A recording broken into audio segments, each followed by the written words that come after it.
There are only 87 days left into the U.S. election, and Trump is trailing behind in the polls. Will Kamala the Chameleon become the next U.S. president? No! God, please, no! No! Well, today, we're going to take an up-close and very personal look at the latest progress in the reality show that is the U.S. presidential election. And although Caramel the robot surpassed Trump by 0.5 percentage points last week, this week might just be her worst week yet. So it's time to bring back that 爆米花甜的跟咸的 as we get together to watch the slow-motion train wreck that is 美国最后一季. Before you take that first bite, let us say it together. 1, 2, 3, do it. 大鸡大条.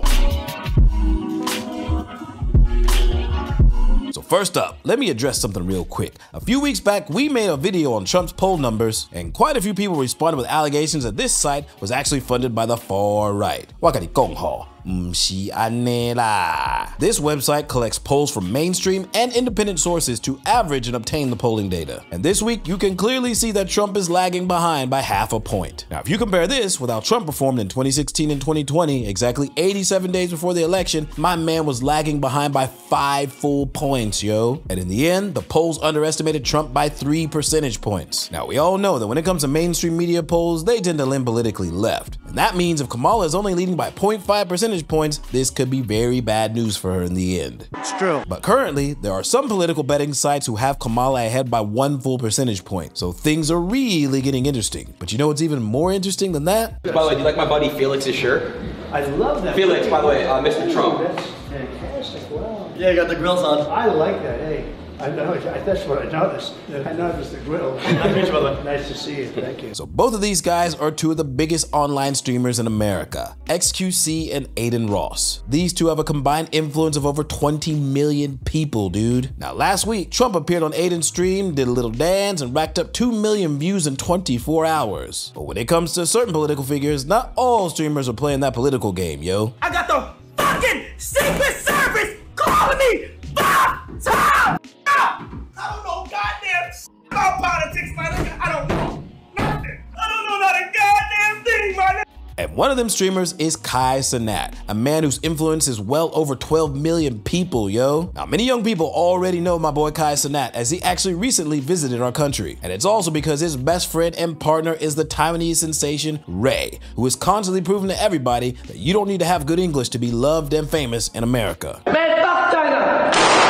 And when it comes to Kai Cenat, his influence is huge. He's had some serious heavy hitters on his stream, from Nicki Minaj to Migos' Offset to even Kevin Hart. But when it comes to the Vice President of the United States, he ain't having that shit at all. Or at least that's what people are saying. Now here's the thing. Kai never explicitly mentioned who contacted him about being on his show. And oddly enough, Kamala Harris's team released a public statement claiming that they did not reach out to Kai Cenat. So 这样子代表是川普联络的吗? Kamalaharris, stop hitting my team, you and the Secret Service, to do a stream. I am not doing a stream with any politicians, bro.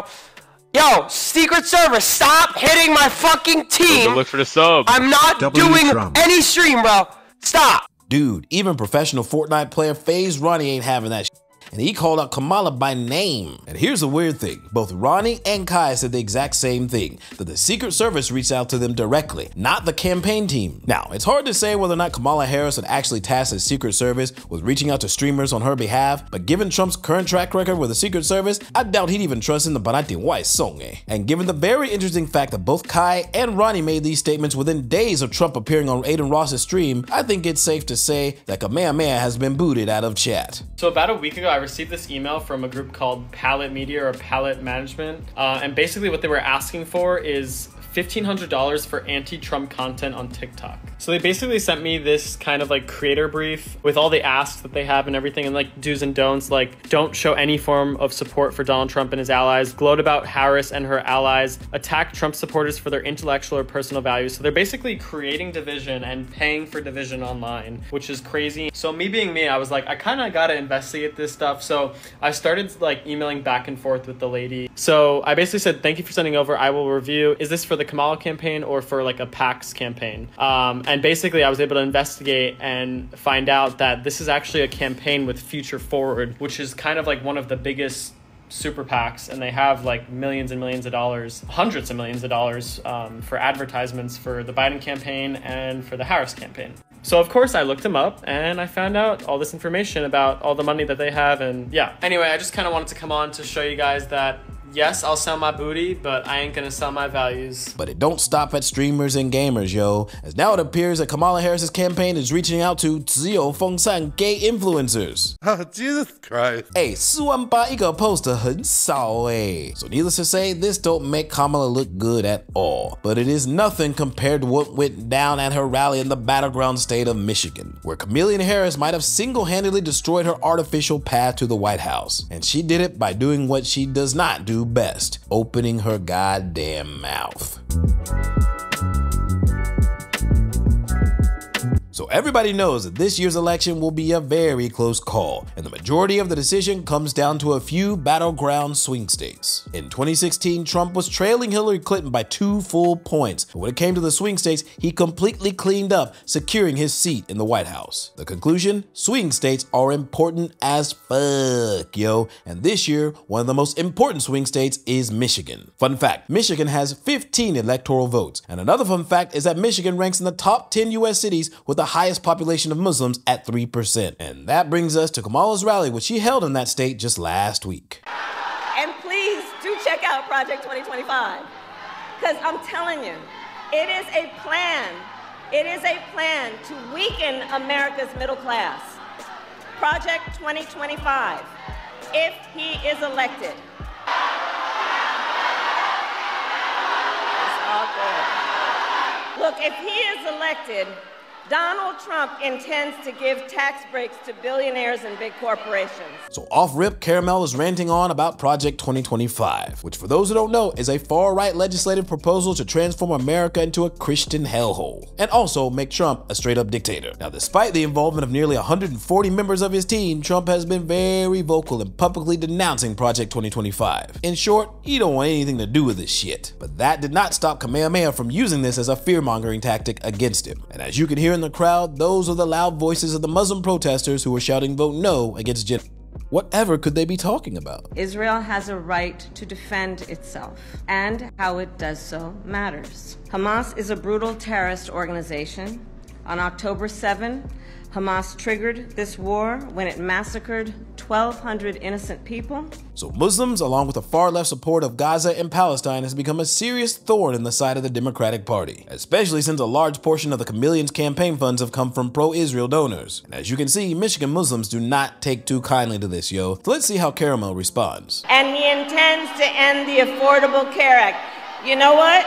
If you want Donald Trump to win, then say that, otherwise I'm speaking. Jesus, this is where Kamehameha completely lost the plot and possibly even the voters from Michigan. You're holding a rally to talk about your policies, but instead you go on and on about a policy that both you and your political opponent publicly oppose? And when your potential voters protest your foreign policy, which you basically copy and pasted from Creepy Joe, your response is to tell them to shut up because I'm talking now. Who's more important, you or your voters? And as a woman, there's a balance to be struck between being tough and being a bitch.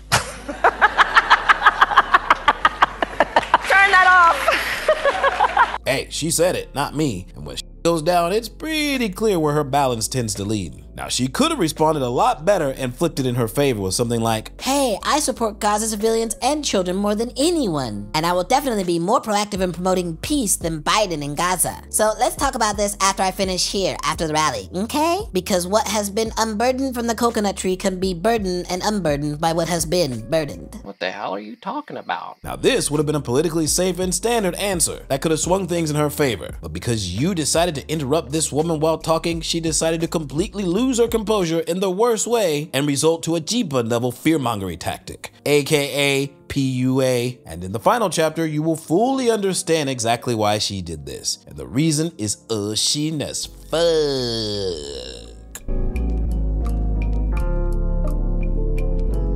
Anything but Trump. This has been the slogan for the Democratic Party for nearly 2 years now, and Kamehameha is pushing this fear-mongering message in full force. But exactly how long can she keep uttering these words before her supporters eventually wise up and ask a very important question? What exactly are your policies, yo? Well, we know what Trump's policies are. When he's not constantly shouting them from the rooftops, you can go on his website and it's up there front and center. But if you hop on over to the Chameleon's website, you are greeted with something very different. In fact, the first thing you see is a splash page begging for donations, as if she needs any more money. And real talk, we've actually had many of our fans comment on our videos saying that YouTube is pushing her campaign ads, begging them for donations. You serious? But back to Kamala's website. Maybe if we click on some other pages, we'll find some information about her policies. So let's check out the Meet Kamala Harris section. Well, as you know lately, Caramel Harris has been leaning hard on her black identity. Although on this site, there's only a picture of her and her Indian mother. No mention of her Jamaican father at all. Then there's another page introducing her running mate, Tim Walz, hashtag Stolen Valor. Then you have a Take Action page, an events page, and after you made those donations, you can head on over to her merch and buy some of it. But there is no mention of Kamehameha's policies at all. It seems like Harris doesn't even want her supporters to know what her policies are. Or shit, maybe she doesn't even know herself. Or maybe she's just gonna continue to rely on the fear-mongering chant, assuring her supporters that everything will be alright as long as you don't vote for that guy. So basically, Kamehameha's policy is opposing Trump's policy. Oh wait, but she does have an idea on how to combat inflation. It's very interesting. What else are you going to do to fix this problem with inflation? All right, thank you. Well, let's start with this. Prices have gone up.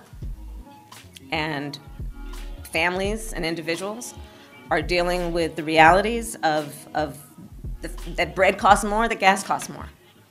And we have to understand what that means. That's about the cost of living going up. That's about having to stress and stretch limited resources. That's about a source of stress for families that is not only economic, but is on a daily level, something that is a heavy weight to carry. So it is something that we take very seriously, very seriously. And we know from the history of this issue in the United States that when you see these prices go up, it has a direct impact on the quality of life for all people in our country. So it's a big issue, and we take it seriously. And it is a priority, therefore. English, motherfucker, do you speak it? Could you imagine if your wife, husband, or partner asks you how you're gonna earn money to support the family, and your reply is, so jobs will have salaries, and salaries are used to indicate someone's earning potential. Now, high salaries represent high earning, and low salaries represent low earning. Therefore, salaries are very important, and that is something that I value a lot. Yeah, try that answer and see how that works for you. So this is basically how Kamala is gonna deal with policy questions. I mean, Homegirl didn't even put her policies on the website, so we basically don't even know what she stands for. And this is making people on both sides slowly start to realize that something isn't right. A Republican in Los Angeles. By the way, you'd be real shocked at how many people here love Trump, especially in Beverly Hills area. I'm in Beverly Hills. I completely agree with you. I remember in 2016 being in Beverly Hills, and you couldn't mention Trump's name. Very different vibe now. When I say that there's a shift in culture, and I was mocked on Fox News saying that a red wave was coming, this is exactly what I'm talking about. When I used to wear a MAGA hat, I would literally be refused service and assaulted in public, and now everyone is coming up to me and being like, I have never been more excited to vote for Trump. Now, for those who don't know, Beverly Hills is one of the richest neighborhoods in California, a state that has been 做派 for nearly 30 years. And for the past 15 years, it has been the woke base camp for the Xiao Cai Hong. But seeing as I don't live there, I don't really know what's going on the ground. So for those of you who do, who are watching this video, let us know what the deal is down below, yo. To you first, Senator, in your first live interview since you have gone from a Democrat in California to a Republican, I mean, what's the reasoning for the move from one side of the aisle to the other? Well, that's the big question of the day, and the answer is really simple. I've been a lifelong Democrat, and the Democratic Party of today in California, I do not recognize it. And so I can't, in good conscience, with the values that I have and my commitment to represent the voters of California, continue to call myself a Democrat. Jesus, this is a senator of California who's now flipped Republican? Does that mean that the state itself could probably flip red? Why do you believe Donald Trump is the answer? Why do I believe that? It ain't about Trump. I'm against the Democratic Party. It ain't about Biden or Trump. It's them parties. I'm at war with the Democratic Party. I'm done. One of the things that I want to say is this. Black people have been with the Democratic Party for over 60 years, and we have nothing. We don't own anything in our community. We have no schools. There's no businesses in the black community. All we have is crime and problems. So as a pastor, I'm standing up here with Bob Ferretti some of the other black leaders. The truth of the matter is this. Why should black people keep voting for the Democrats when they don't have nothing? We need to understand this. We need to go and take a look at the Republican Party, but the Republican Party needs to be visual and need to do things in the black community. If we do that, we can make the change. We already know the Democrats are not going to do nothing. There's nothing that the Democrats have done or will they do across this country for black people but use us. So why not black people? Let us give the Republicans a chance to show what they can do for our communities as well. Wow, even in Chicago, which is in Illinois, another very blue state, you see the same thing going down. You see Kamala doesn't have any of her policies publicly listed, she's not making any media appearances, and she barely can even agree to one debate. And although she has held several rallies, it is becoming increasingly clear that Listen, let me tell you, I am clear. The path to the White House runs right through this state. And listen, I am clear. The path to the White House runs right through this state. I took on perpetrators of all kinds. I took on perpetrators of all kinds and had a summer job at McDonald's. I had a summer job at McDonald's. So hear me when I say, Detroit, when I say, I know Donald Trump's type. I know Donald Trump's type. And are we ready to fight for it? And are we ready to fight for it? And when we fight, we win! And you need to remember something. Just a few weeks ago, before she announced her run for president, Kamala Harris was the lowest rated vice president in polling history, dude. Not only that, but back in 2020, she got completely destroyed by someone in her own party during the debates. And now she dares to face Donald J. Trump, the philonic businessman who's been arguing with people on camera and off camera for decades. Not only that, but this guy's a literal political punchline machine. He is the last guy you want to go up against armed with nothing more than a mouthful of word salad, yo. And after that shit show that was a Michigan rally, Trump held his own press conference and invited Kamala Harris to not one, not two, but 3 political debates. And Kamala's response? What you got? President Trump had a press conference today. He talked about a lot of things. I wonder if you have a reaction to what he talked about. Well, I'm glad that he's finally agreed to a debate on September 10th. I'm looking forward to it and hope he shows up. Are you open to more debates? I am happy to have that conversation about an additional debate for after September 10th, for sure.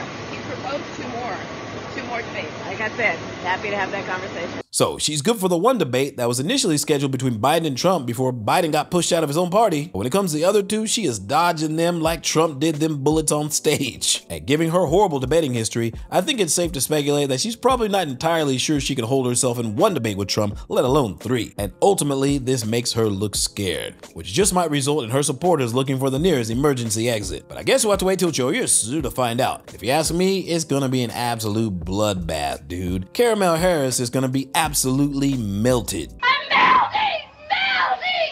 Oh, what a world! But that's just me. I could be wrong. Let me know what you think down below. Remember to like, comment, subscribe, keep it civil in the comments, and I will see you on the flip side. Peace!